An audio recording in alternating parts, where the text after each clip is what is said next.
The Nintendo Switch has some of the best games ever made, and today we're counting down 15 titles that I genuinely believe deserve a perfect score. These aren't just good games, they're the kind you think about long after you put the controller down. Let's get into it. If you own a Switch and you don't have Mario Kart 8 Deluxe, what are you doing? This is the definitive kart racing game, full stop. You pick a character, Mario, Link, Bowser, Isabelle, doesn't matter. Jump into a kart, bike, or ATV and race across 96 tracks.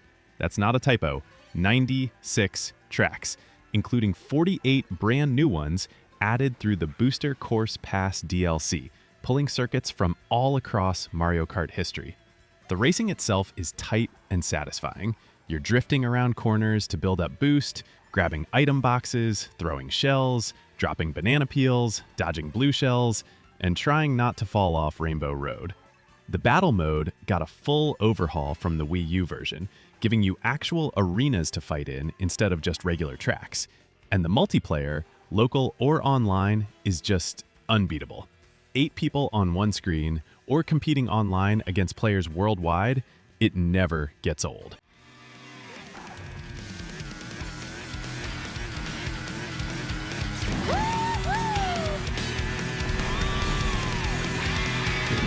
Xenoblade Chronicles Definitive Edition is a JRPG that was originally released on the Wii back in 2010, and the Switch version doesn't just remaster it, it elevates it completely.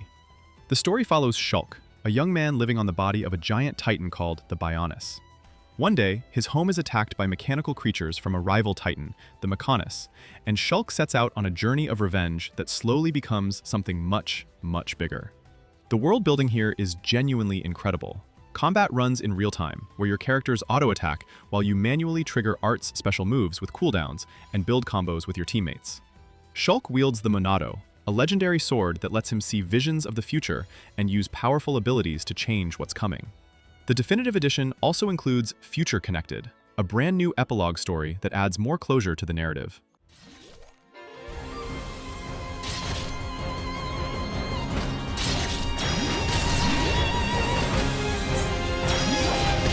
Metroid Prime Remastered is one of those games that makes you forget it's technically over 20 years old. Originally released on the GameCube in 2002, this remaster on Switch brings the whole thing back to life with a completely overhauled visual presentation. You play as Samus Aran, an intergalactic bounty hunter who lands on an alien planet called Talon 4 following a distress signal. Everything is told through environmental storytelling. There are barely any cutscenes. Instead, you scan the world around you, reading logs, studying alien life, and piecing together the history of a civilization that collapsed long before you arrived. The gameplay is a first-person action adventure where movement and exploration are just as important as combat. You collect power-ups, new beams, missiles, suit upgrades that open up parts of the world you couldn't reach before. It's a Metroidvania structure in first person, and it works beautifully.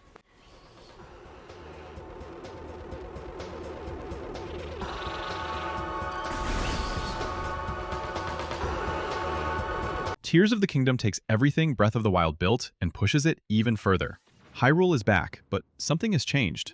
Mysterious ruins have appeared in the sky, and a dark, ancient force has been unleashed from deep beneath Hyrule Castle. You play as Link again, but this time with a completely new set of abilities. Ultra Hand lets you grab and attach objects together to build vehicles, platforms, and contraptions. Fuse lets you combine weapons and materials to create new tools. Recall rewinds the movement of objects, and Ascend lets you pass straight through ceilings above you. These abilities completely change how you approach every problem in the game. Need to cross a river? Build a boat. Need to reach a high platform? Stack some boxes and ascend through the top. The Sky Islands add a whole new vertical layer to exploration, and the underground, the depths, is a dark, massive area hidden beneath the whole map.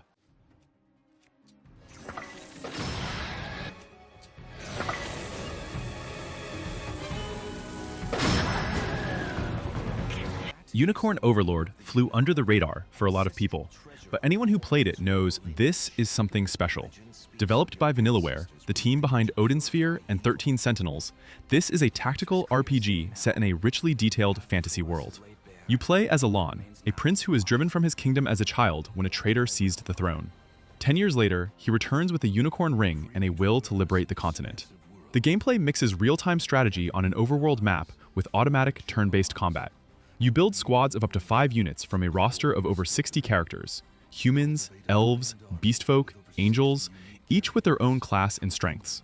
Then you position those squads across the map, capture towns and forts, and let the battles resolve based on how well you've built your formations. The customization runs incredibly deep.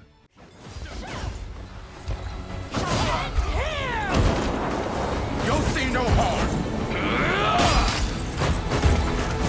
I shall protect you. Kirby and the Forgotten Land is Kirby's first true 3D platformer, and it nails the landing completely. The game takes Kirby out of Dreamland and drops him into a mysterious post-apocalyptic world full of overgrown shopping malls, amusement parks, and crumbling highways. The whole aesthetic is wild and weirdly beautiful.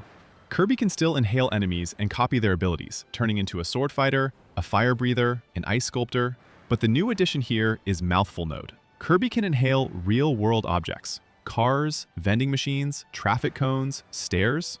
He stretches around them and uses them as tools.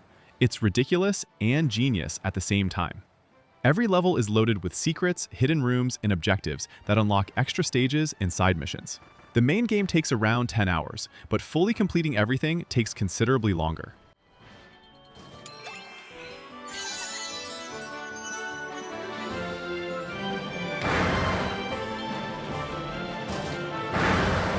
Dragon Quest XI's is old-school JRPG done to perfection. You play as the Luminary, a young man who discovers on his 16th birthday that he is the reincarnation of a legendary hero. He sets off to find his destiny, only to be branded a threat and hunted by an entire kingdom. That setup kicks off an 80 to 100-hour adventure across a beautifully realized world, full of towns, dungeons, monsters, and some of the most genuinely likable party members in JRPG history. Combat is turn-based. In classic, you pick actions from menus, decide your strategy per turn, and watch the fight play out. The definitive edition on Switch adds the ability to switch the whole game to 16-bit mode, playing it as if it were a Super Nintendo RPG, which is an incredible feature. The story takes its time getting started, but once it opens up around 15 to 20 hours in, it becomes one of the most emotionally engaging narratives in the genre. It goes places you genuinely don't expect.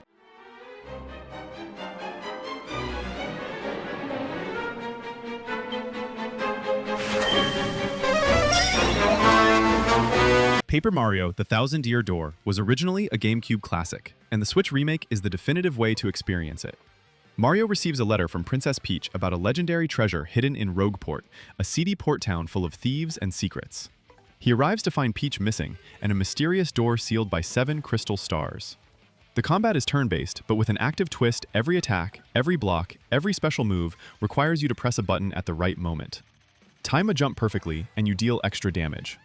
Press A right as an enemy strikes, and you reduce incoming damage. It keeps you engaged every single turn, rather than just watching numbers fly. Mario is made of paper, and the whole world leans into that. You fold into a paper plane to cross gaps, roll into a tube to slip through grates, and flip sideways to walk behind 2D backgrounds.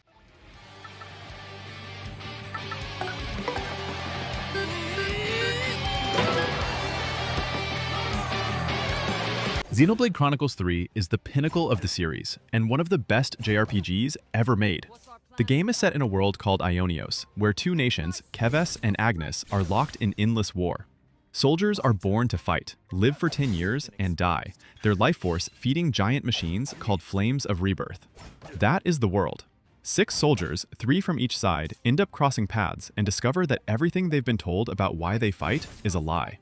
They walk away from the war together, and that choice makes them enemies of both nations. The 6 party members, Noah, Mio, Uni, Tyon, Lance, and Senna, are all incredibly well written.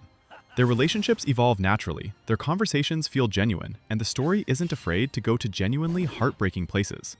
Combat runs in real time, with arts, class-based roles, and the Ouroboros system, where 2 characters merge into a powerful combined form. My spear shall strike through!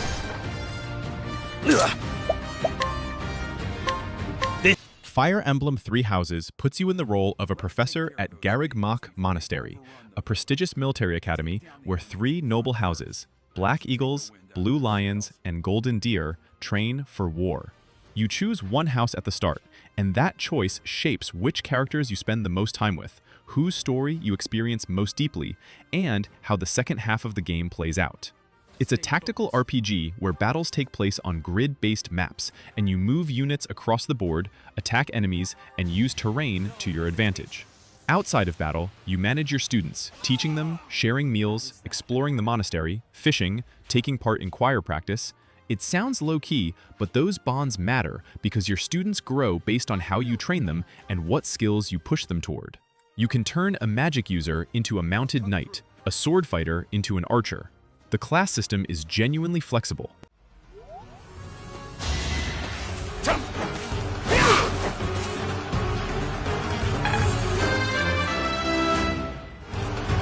Astral Chain is an action game from Platinum Games, the people behind Bayonetta, and it does something genuinely unique.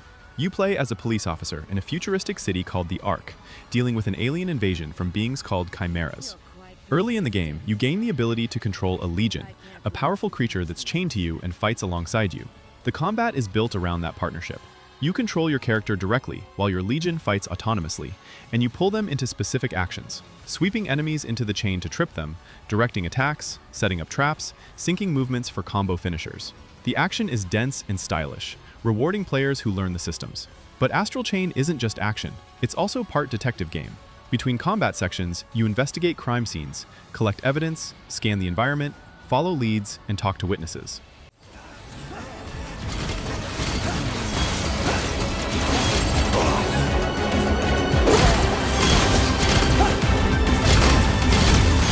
Super Mario Bros. Wonder is the first truly new 2D Mario game in over a decade, and it earns every bit of the hype. The game takes place in the Flower Kingdom, a new region that plays by different rules the moment you touch a Wonder Flower. A golden bloom that triggers completely unpredictable transformations. Pipes start walking and talking. The screen tilts sideways. You turn into a Goomba. A level floods with bubbles. Every single level has its own wonder effect, and you genuinely have no idea what's coming next. The basic structure is classic Mario: run, jump, stomp enemies, reach the flagpole. But the new elephant form lets Mario pick up water to spray enemies and activate switches, and there are several new forms that each change how you move through levels. The badge system lets you equip one passive ability per run, adjusting your moveset in subtle ways.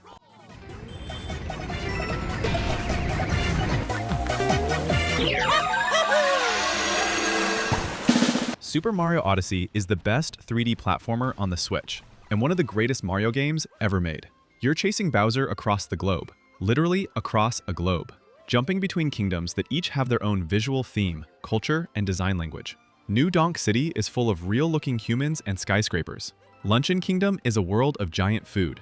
The Sand Kingdom is a massive desert with Aztec ruins. Each world feels completely different. The main mechanic is Cappy, Mario's hat, which you can throw at enemies and objects to capture them and take control.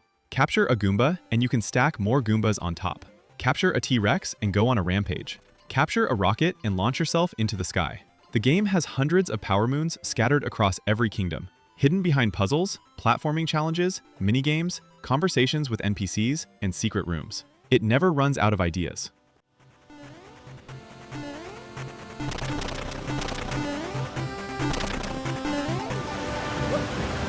Breath of the Wild changed what open-world games could be. When it came out, it didn't just set a new bar for Zelda, it set a new bar for the entire genre. You wake up as Link with no memory, in a Hyrule that has been devastated by Calamity Ganon. The world is enormous, and almost entirely open from the very start. Climb that mountain in the distance? Go ahead. The physics engine and chemistry system make the world feel genuinely reactive. Fire spreads, metal conducts lightning, wooden weapons burn, ice platforms melt. You can solve puzzles in multiple ways because the tools you have interact with the environment logically. The 4 divine beasts serve as the game's main dungeons, each one a giant mechanical creature you infiltrate and rewire from the inside.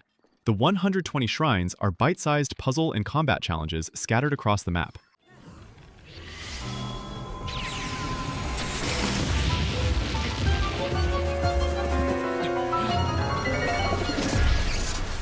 Xenoblade Chronicles 3 is the pinnacle of the series, and one of the best JRPGs ever made. The game is set in a world called Ionios, where 2 nations, Keves and Agnes, are locked in endless war. Soldiers are born to fight, live for 10 years, and die, their life force feeding giant machines called Flames of Rebirth. That is the world. 6 soldiers, 3 from each side, end up crossing paths and discover that everything they've been told about why they fight is a lie. They walk away from the war together, and that choice makes them enemies of both nations. The 6 party members, Noah, Mio, Uni, Tyon, Lance, and Senna, are all incredibly well written.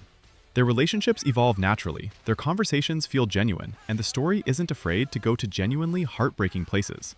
Combat runs in real time, with arts, class-based roles, and the Ouroboros system, where 2 characters merge into a powerful combined form. They've got an off-seer with them. Well, so are we. Even Stevens, right? Don't get away from me. Come here, I got something for. That's the list. 15 Nintendo Switch games that genuinely deserve a perfect score. If you've played any of these, drop a comment and tell me which one hit hardest for you. And if there's a game you think belongs on this list, let me know. Thanks for watching. See you in the next one.